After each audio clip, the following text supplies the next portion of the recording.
your message with the word Dorset.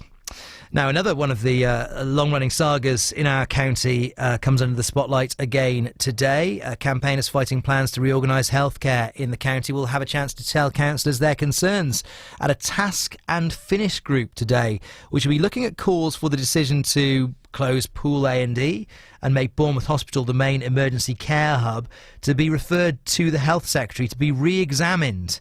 The CCG's shake-up under the Clinical Services Review was challenged in the High Court last month. The results of that judicial review are expected in the next couple of weeks. We've got Giovanna Lewis from Defend Dorset NHS on the line now.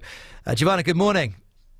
Good morning. Good to have you there. So what are you planning to take to this task and finish group today? New statistics about what you consider to be the risks of this shake-up? Yeah, absolutely. We're opposing closure of Poole Trauma and A&E as we believe it's unsafe. And also we'll be talking again about the bed closures that we, are very concerned about.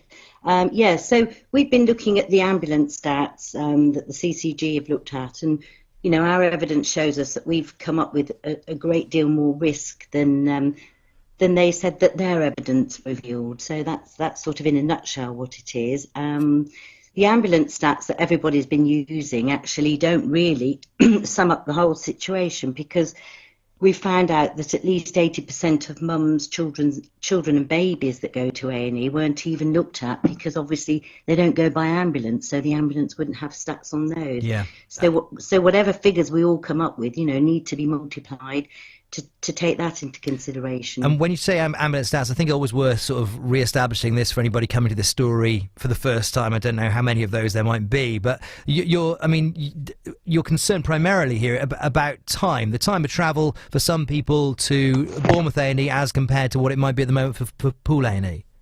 Yeah, absolutely. The travel times getting to that A&E in an emergency will be far increased, greatly increased for a lot of people. Whilst Bournemouth might not look too far from Poole on the map, you only have to try and travel to Bournemouth Hospital from the west of the county through all the congestion, and there are some real significant problems there. What do you think the power of the task and finish group in this is? As I say, you've already taken your findings to the High Court in a judicial review. Do you think that this group of councillors today can have a serious impact on this decision?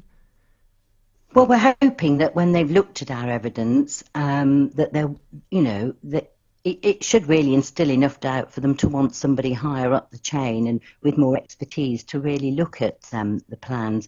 The judicial review and what's happening today are actually very different things. Lots of people do get them confused, but the judicial review primarily just looked at the process that had been taken to arrive at these plans, whether they were legal and correct.